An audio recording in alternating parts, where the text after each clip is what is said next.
The following moments may contain explicit language. Your discretion is advised.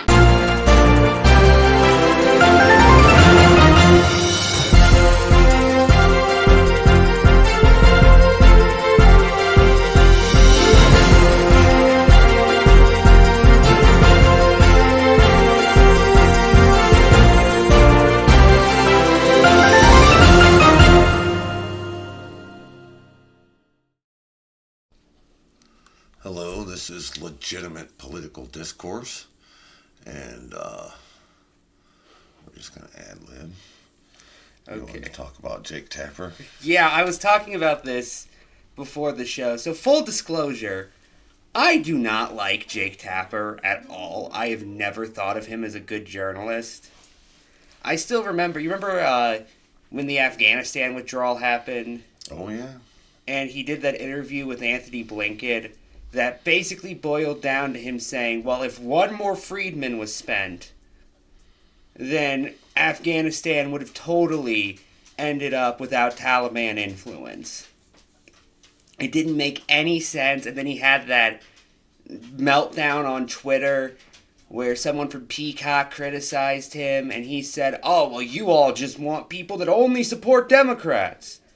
As if that was the problem. Yeah. See, I don't know nothing about Jake Tapper. I don't pay no attention to him. I haven't watched CNN in 3 years. Because of Dana Bash. Dana Bash is just a horrible person. Oh, yeah, she was the one doing that interview where she said, oh, well, Republicans always take responsibility. Yeah. At least Republicans always take responsibility. I haven't watched CNN since, man. They blame it on Biden. What are you talking about? Well, yeah, and that was after they spent every moment blaming everything on Obama for a dozen straight years, including when COVID happened. Remember, that was one of Trump's excuses? Yeah. That the Obama administration just left him with really bad stockpiles of COVID stuff, or of stuff that would be helpful during COVID, which didn't make any sense. And it seems like MSNBC is getting magatized now. They got rid of Joy Reid because Fox News hated Joy Reid. That whole black woman thing just irritated the shit out of them. And, I mean, ultimately, MSNBC will always go where the money is. Back when they started up, they tried to do the Fox News thing. That's when they hired Michael Savage. Remember him? Yeah. That's when they hired... That was actually how Joe Scarborough started on the network. Yeah.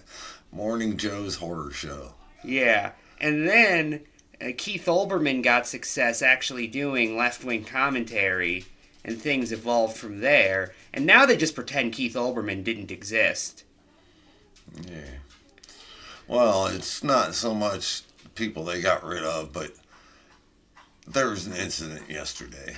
Oh, this has my attention. When they were reporting about how the U.S. voted with the dictators at the United Nations, treason at the UN, woo, that they voted with Russia, North Korea, and Iran. Now, I got the list, and Iran didn't vote. Israel voted. Israel voted with the dictators, too. But he didn't mention Israel. Peter Alexander of NBC News only mentioned Iran. And Iran don't vote the same way as Israel. Well, what's up with that? Well, you remember when Comcast was getting on to them for doing too much coverage that was critical of Israel? I don't, but yeah. Well, that was a story at the time. So it wouldn't surprise me if they're being forced to tone things down. I hear there's also some management shifts that could be explaining some of this, but only time will tell. But here's... Well, everybody has to bend the knee to Der Fuhrer, and they're all doing it, Well, speaking... Everybody's taking one step to the right, like it's the time warp. Well, speaking of bending the knee... Hands on your hips. Jake Tapper And another guy, Alex Thompson, who wrote at Axios, which for those who don't know, was founded by the kid of a John Birch Society member. Seriously, look that up. Have a new book coming out in May.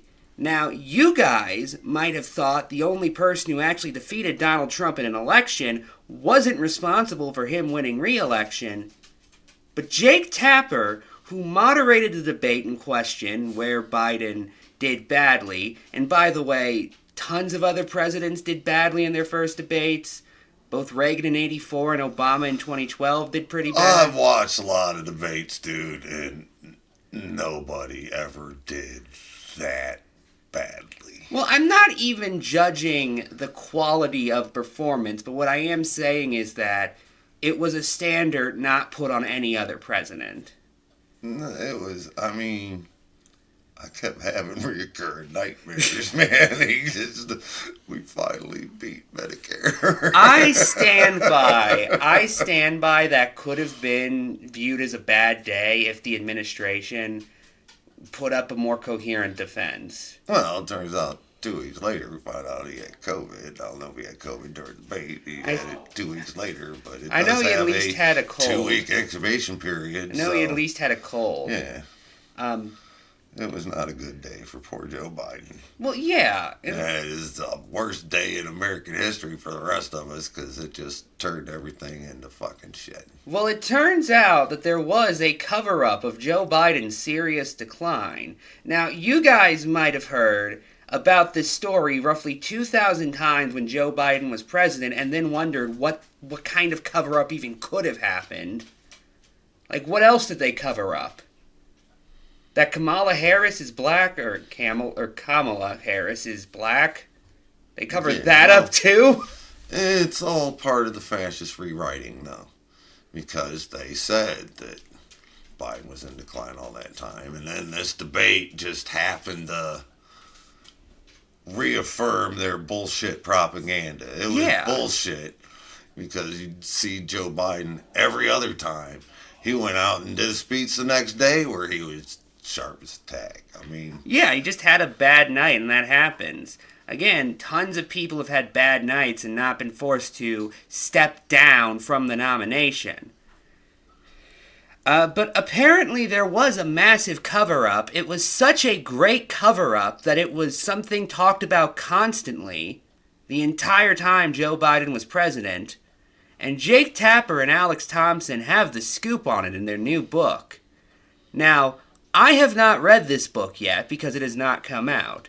I'm sure that it will be filled with tons of very true stories that don't actually make any sense and tons of narratives that have been being pushed for years.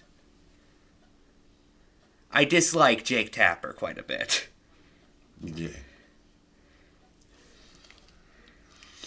I'm about done with MSNBC too. So, keep reading. You got The Guardian, you got Reuters, you got the Associated Press. They're not allowed in the White House, but... Yeah, wasn't that because they wouldn't call it the Gulf of America? They'd still call it the Gulf of Mexico? Yep. Well, I imagine they're still White House adjacent somehow. Independent journalism, that's the way to go. We'll be back in 11 seconds.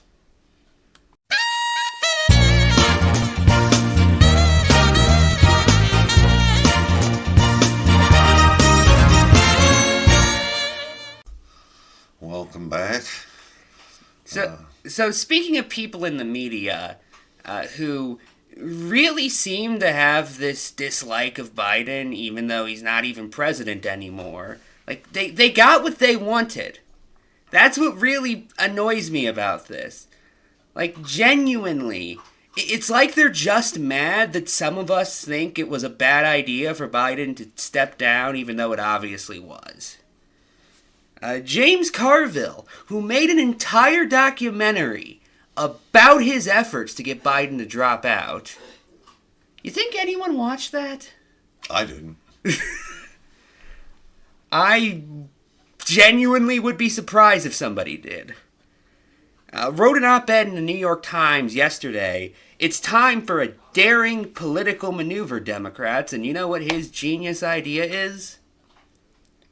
What? Do nothing. Do nothing. Yeah, this works so well. It's the method of forget all that pain in the ass recycling, just throw your garbage on the floor. Nice. You remember that Futurama episode? No, I keep thinking about the Family Guy episode where James Carville was just too ugly to look at. Peter Griffin just couldn't look at him. I couldn't blame James Carville, for those who don't know, was involved in the Clinton 92 and 96 campaigns. And that's basically the only real political success he's had. And that's not nothing, for the record. I want to be clear. That is not nothing. But for the past 25 years, he's been going from failed campaign to failed campaign. And that, again, that first one, the big one that got him famous, is impressive. But at some point or another, you have to view it as a fluke. You know what I mean? Yeah.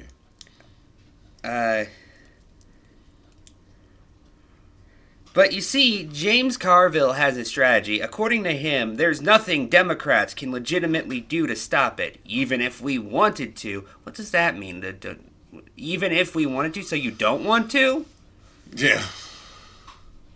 Well, I mean, we are in a situation where we're kind of powerless. I mean, they have absolute power. House, Senate, presidency, Supreme Court, everything.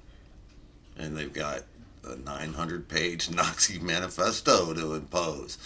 It's supposed to take 6 months, but, it only took Hitler like a month and 3 weeks and 4 days and 12 hours and 8 minutes or something. I heard J.B. Pritzker say it today. Well, here's the thing. So I understand that impulse of, oh, well, we can't do anything. But ultimately, there has to be a balance of, okay, then set yourself up as a decent opposition. You remember that Hakeem Jeffrey line? Where he said that, oh, well, we're only going to fight on the important things. And he did that weird baseball analogy. Yeah. Basically, pick your battles. Yeah, and I do think there is some worthwhileness to that. But what got me about... But it's capitulation. Well, yeah. Because they're flooding the zone. They're jamming as much shit down our throats as fast as they possibly can. And all of it needs fought against. You can't just pick and choose. You got the...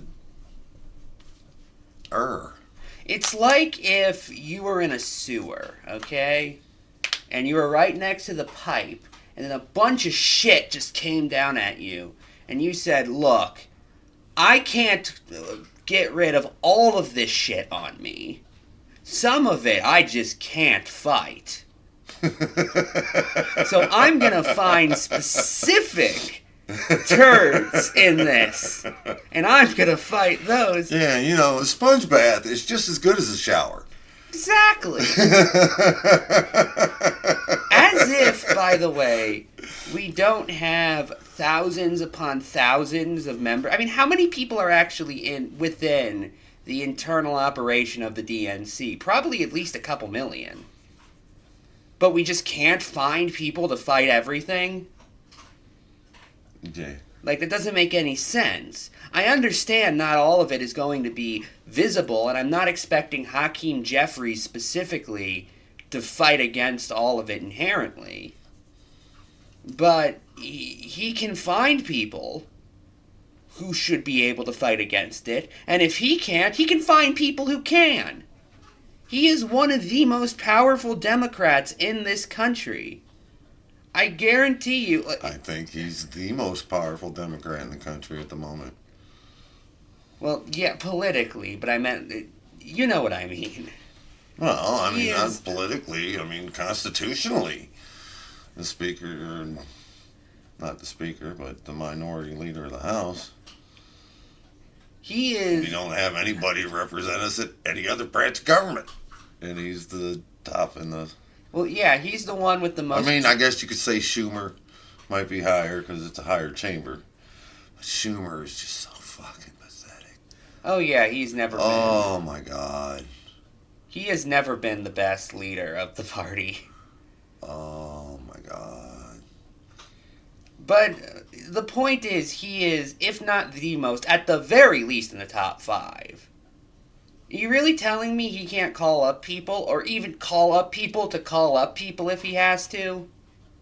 Like, I'm not expecting him to know everything, but I'm expecting him to know how to know things. You know what I mean? Yes. And you can... Now, I understand him specifically not fighting against everything, because he is just one man, but he is not the entirety of the DNC. It's just nonsensical. And yeah, Carville's strategy of, oh, just do nothing, let them deal with the fallout, which... Well, James Carville's a Louisiana swamp monster. I mean, that's bottom line, man. That is probably true. That's true.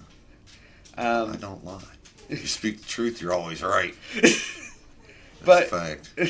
The point is, his strategy, that's never worked before. That was one of their ideas back when Trump first ran in 2016. Just let him say abhorrent things. And just show him saying abhorrent things constantly and hope that convinces people not to support him. Well, and for all intents and purposes, it should fucking work. Well, I mean, yeah. Donald Trump gave us every reason not to vote for him. As a society, we had every warning imaginable. Well, yeah, but I think what has to happen, and this is what Carville... You fuckers chose treason. And what I think Carville doesn't really get is you can't just have the wet floor. You know what I mean? You have to have a sign there to let you know a wet floor is dangerous.